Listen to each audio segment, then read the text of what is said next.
last year, I managed to scrape together a 6-week vacation. It started in late June and went all the way through July. It took a lot of overtime and saving up, but it was going to be a magical time. I'd bought a new car and was going to drive state by state to visit friends and family.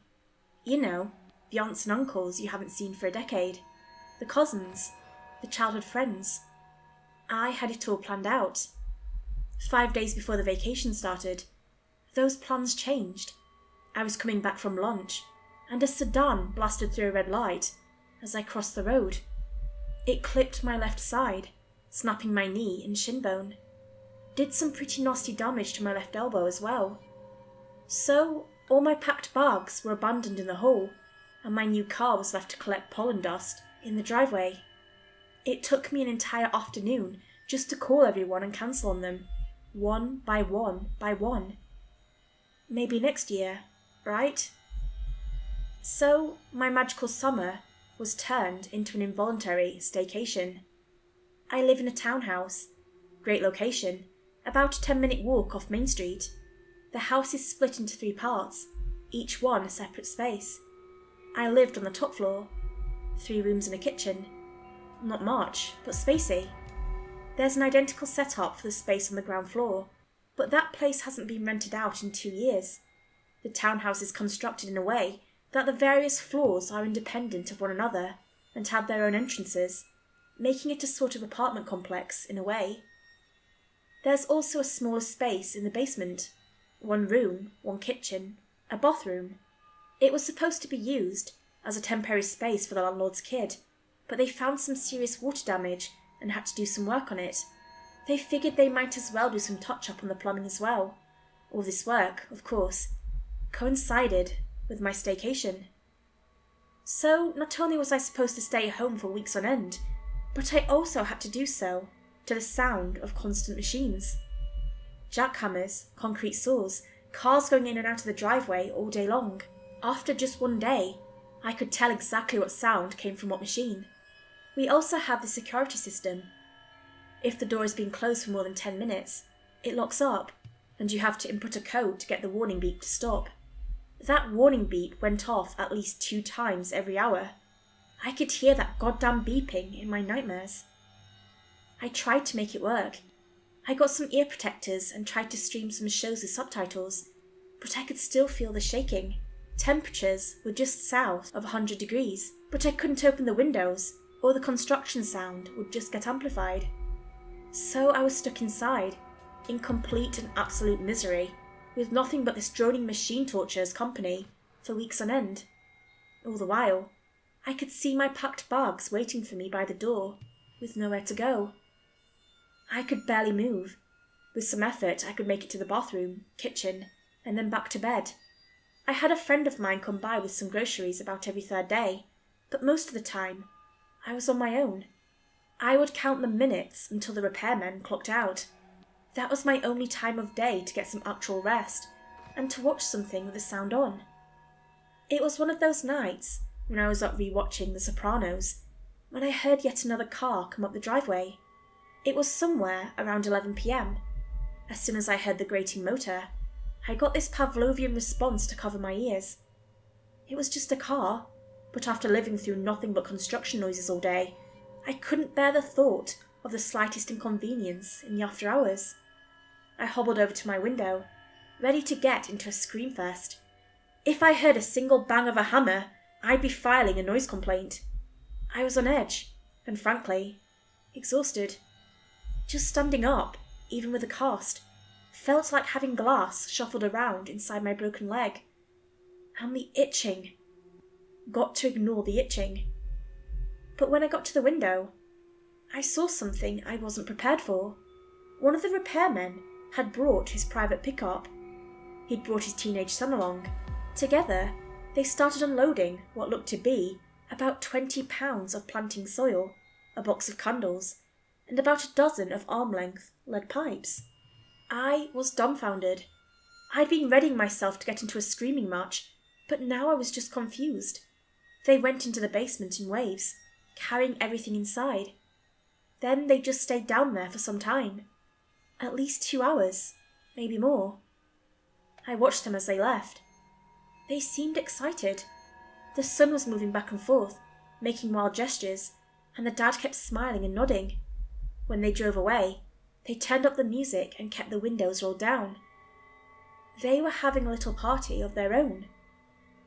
The next day, no one showed up. It was a Wednesday, so they should have been there. But no one came. All the tools were left outside. They were far from done. The driveway was a mess, and there was plenty of work to be done. Still, I couldn't complain about having a quiet afternoon for the first time in literal weeks. I spent the day without my ear protectors, re-watching all of the Jurassic Park movies. That night, 2 cars pulled into the driveway. The guy with a pickup from the previous night and an old, mud-covered sedan.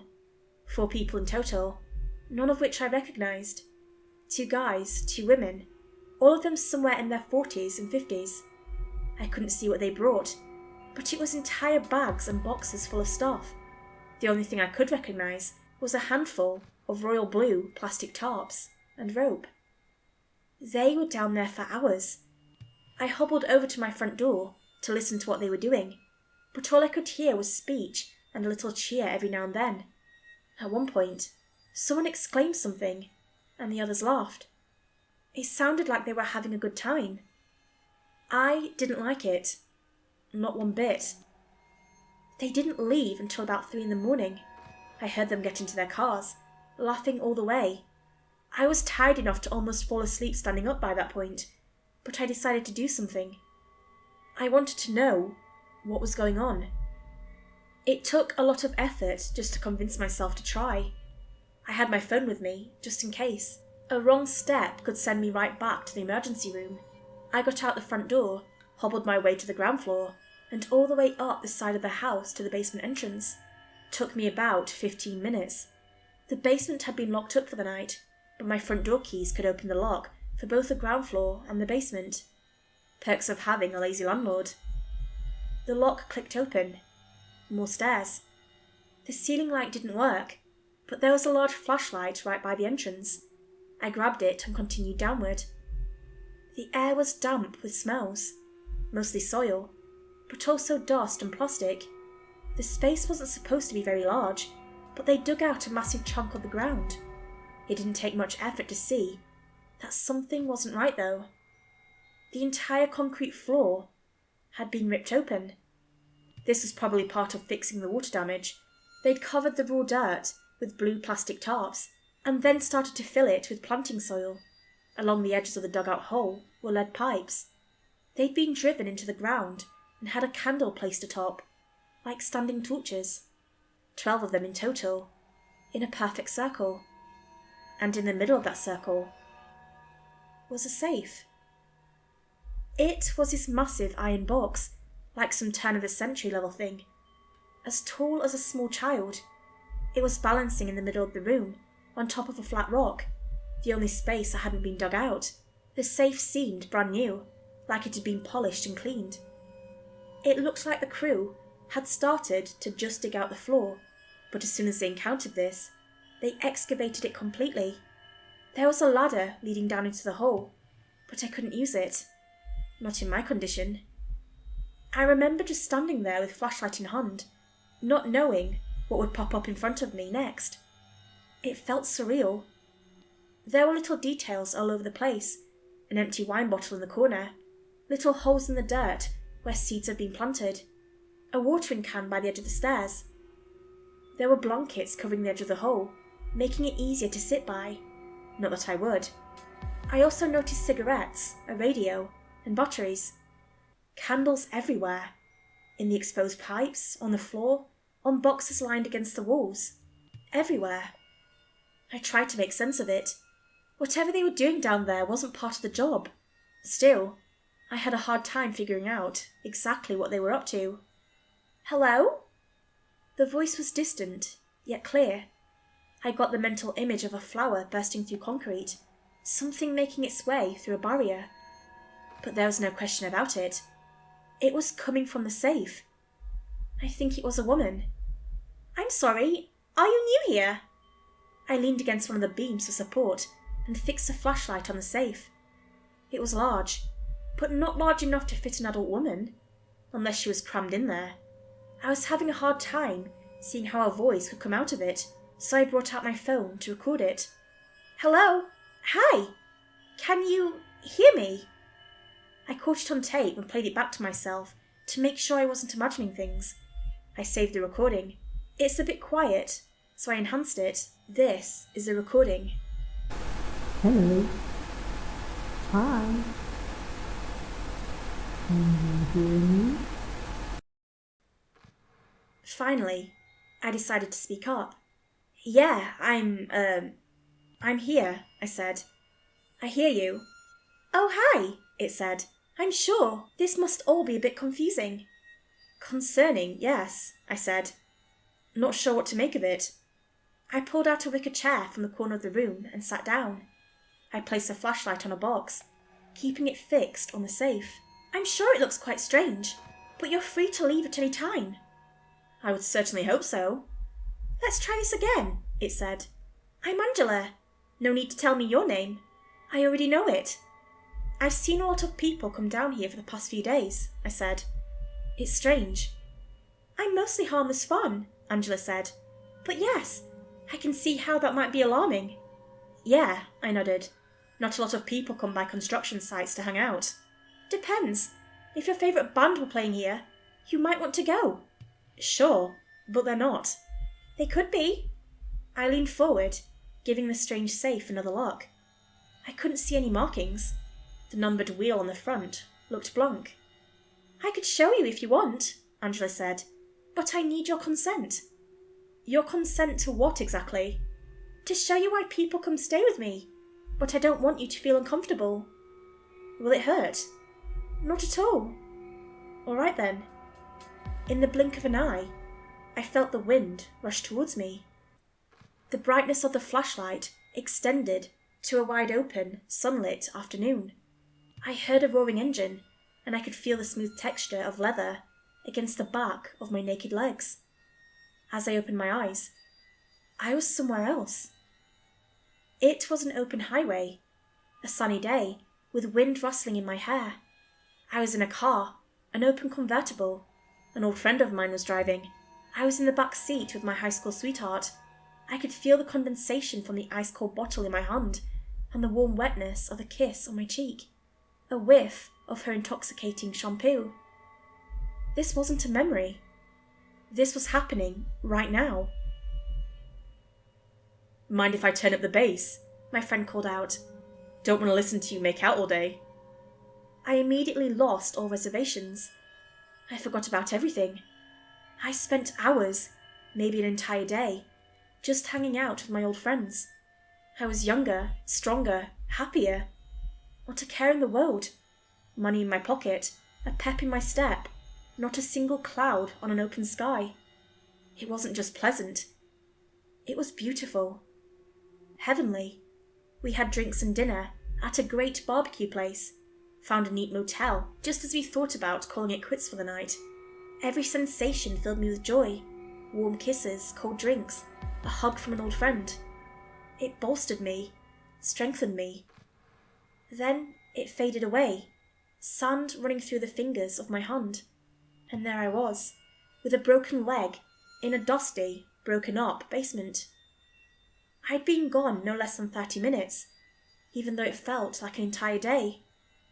"Are you okay?" Angela asked. I didn't know how to feel.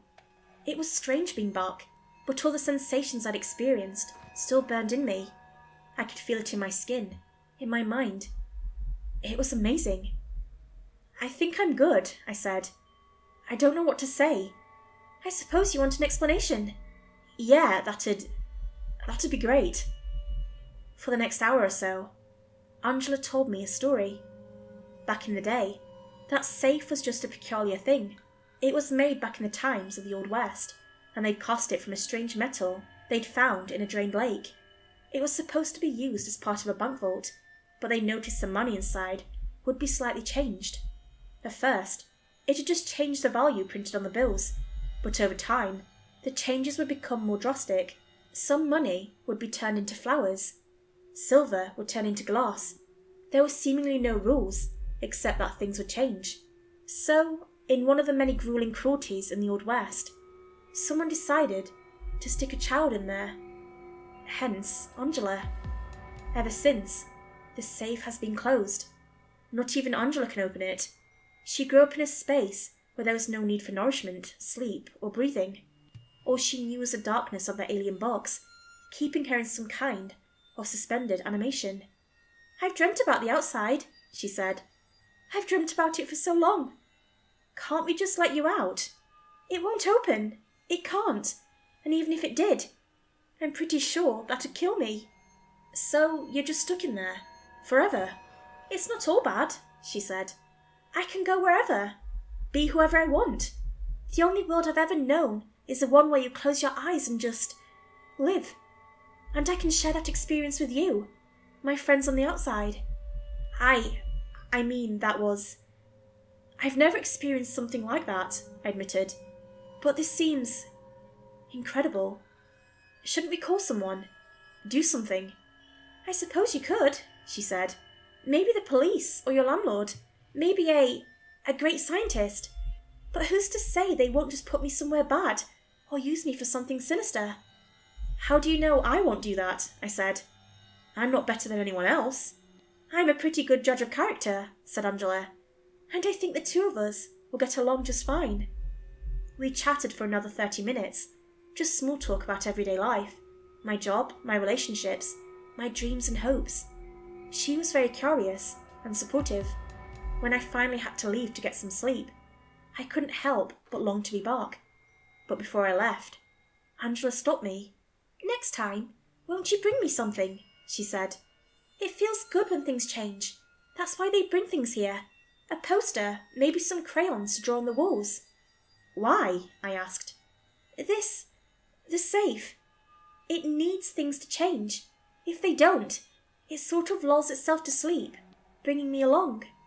"So you need an offering?" "No, nothing like that. Nothing dramatic. Just something that changes this space, makes it look different, or feel different. I'll think about it."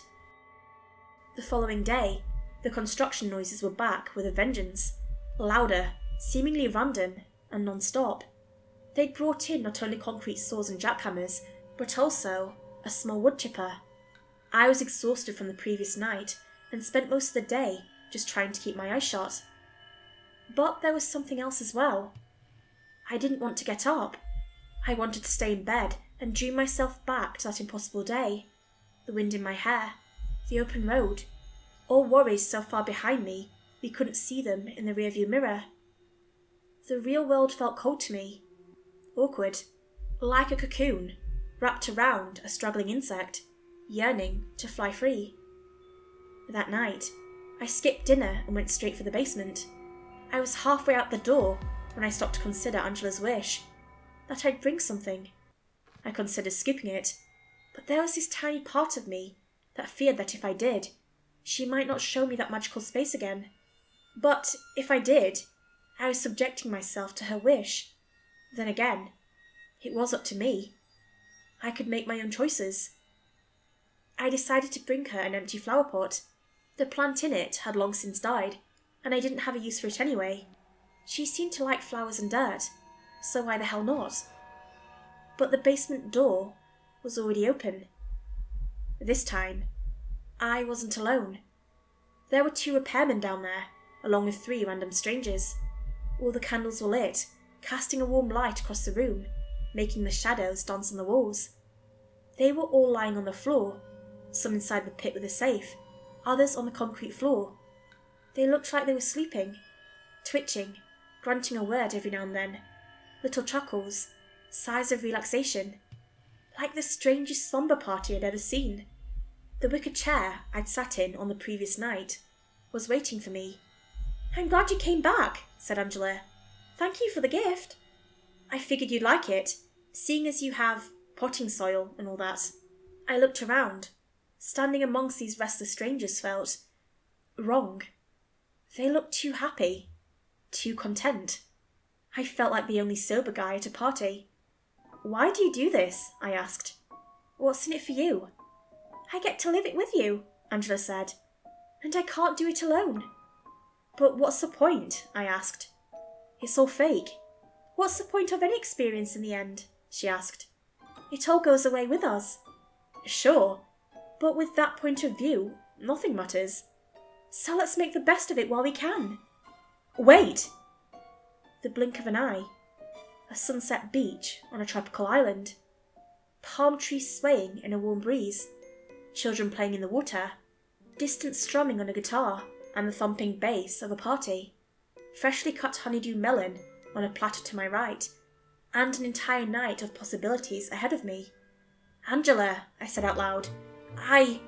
We should talk about this. I knew I wasn't really there. That strange sensation in my stomach was still bothering me, telling me that this was all wrong, unnatural. But being there, in that moment, I couldn't discern it from reality. This was Angela's dream for me, and she wanted me to be happy. I was already there. Why shouldn't I indulge? Over the next few days, I started to get to know the other people going down there. Some were part of the construction crew, others were their friends and family. Some went down to spend time with people that had passed, others were living out dreams of long-lost love or missed opportunities. This one guy was obsessed with a TV show, and Angela helped him live out his dream of being part of the cast. There were about 12 people overall, and I got to know some of them pretty well. The amount of time we spent with Angela changed from day to day. Some experiences could last for days on end, while only spending hours in the real world. My longest time was about 3 days, while only taking about 2 hours of real time. I was a VIP on a Caribbean cruise, being pinballed between an open bar, smiling faces, and never-ending comfort. And once I stepped out, the others were there for the come-down. We shared our experiences, had a few cups of coffee, and went on with our day. Some wouldn't leave though. Some would stay there. I lost track of time, overall. I missed doctor's appointments, check-ups, follow-ups, all of it. I stopped taking calls, and I forgot to give my friend money for groceries. I started having trouble discerning my real needs from the comfort of dreaming. I only ate and slept because my calm-downs would get worse if I didn't. That moment where you come back to your body can be devastating if you're hungry, tired, and thirsty. That's why some brought wine. It was easier to come back if you were a bit buzzed. I was involved with this group for about 4 weeks in total. It felt like a lot longer, since every time we went along with Angela would feel like a day or several, in and of itself. I went on countless adventures to the point where I started to dissociate with my body. I'd forget all about my needs and wants, like, what's the point of changing your shirt if you're only going to be awake in this body for another 6 hours or so? It kind of felt like putting on a 3-piece suit before heading to bed. Now, my leg was still broken. I had people come by to help me downstairs, and a lot of us had fixed up that space pretty well. We'd hung lights along the walls, coloured the concrete floor with crayons, and watered the sprouting flowers growing from the pots and soil. I don't quite know what they were supposed to be, but it was called a Helianthus cerulean. Apparently, it was Angela's favourite. We'd made that space our own. Then there was that one night. There were 26 of us in total, all gathered in that basement. I sat in my wicker chair. Others were spread out all across the room. There was this sense of anticipation in the air, like charged static. We could feel tonight was going to be special. And finally, her voice came through. "Oh, isn't this something?" laughed Angela. "So many friends! Thank you for this confidence. I don't deserve you." Some laughed, some just smiled. There was a young couple leaning against one another in the corner, raising a drink towards the safe. Good vibes all around. "Tonight, I want to meet you all. There, on the other side. Is that okay with you?" A cheer rose from the crowd. Of course it was okay. We loved Angela. We were dying to see her. "You're all too kind. Sweet dreams, my loves." As I exhaled and closed my eyes, something unfamiliar blanketed my mind. And when I opened my eyes, I was somewhere I'd never been before. I was looking down at my naked feet, buried into black sand. My legs were glazed with the light from a red sun, setting over a white horizon. A dark, endless ocean spread out in front of me. The others were there as well. Some looked younger or healthier, but we were all there, our best selves, relieved of worry and pain. "It's different," someone said. "We're really here. We're all really here." Some cheered. A couple of girls were dancing by the water. The young couple was making out, rolling around in the sand. I just stood there, taking in the magnificent view. Closing my eyes, my real life felt like the dream. This was the actual me, dreaming that I was a miserable office drone with a broken leg. A hand brushed against my shoulder. "I'm glad you're here," Angela whispered. I looked up at her. Angela was 7 feet tall. It's hard to describe her. She was sort of devoid of colour. Not white, not black, just uncoloured. No hair, no scars. Neither man nor woman. She looked like a quasi-person who hadn't yet decided on what to be. She had no facial expression. Her eyes had no colour. And the strangest detail was her hands. She had no fingernails. I could imagine her looking down on me with benevolence, but at that moment, there was nothing. No matter what I imagined, I could tell there was nothing there. She gave me a pat on the back and turned to the others. "Tonight, you don't have to leave," she said. "You can stay as long as you want. You can go wherever you want. You can go together, alone, or as a group. There are no restrictions. Your generous gifts and your confidence in me have realised my full potential." She dove into the water. We followed her. Others crowded ahead of me, eager to follow her into the deep. I lagged behind. "Let's go for a swim together," she said. "To distant shores and untold lands beyond." My leg hurt. There was this uncomfortable nerve pinch shooting up the side of my body. I looked down. I could feel the water pooling around my feet. I was perfectly fine, but I could still feel the pain. The real pain. Looking back up, some people were gone. I tried to find the young couple, the girls who'd been playing by the water. Counting heads, I only saw 19 of us. Had some of them gone ahead? As I scanned the surface, I saw a head dip under the water. They didn't come back up. One by one, people started to doubt. Some looked at one another, unsure of what to do. Angela, who was the furthest out, urged us to hurry. "Come then," she laughed. "It's not that far." I saw a man ahead of me have a change of heart. He turned to head back to shore. He met my gaze for a second, and in the blink of an eye, he was pulled under. Panic. We fled back to shore. I saw something moving in the waves. Some who dipped down came back up, screaming for help. Others just screeched like wounded animals. A cacophony of horrible realizations came at me all at once. "Let go of me! Let go!" one screamed. "It's got me! It's got me! Please! Please, no!" As soon as something cold touched my toe, I flinched. And for a moment, the spell was broken. I was back in the real world, standing at the edge of the concrete hole. Everyone else had jumped in. Some were having seizures in the dirt. Others had stopped breathing.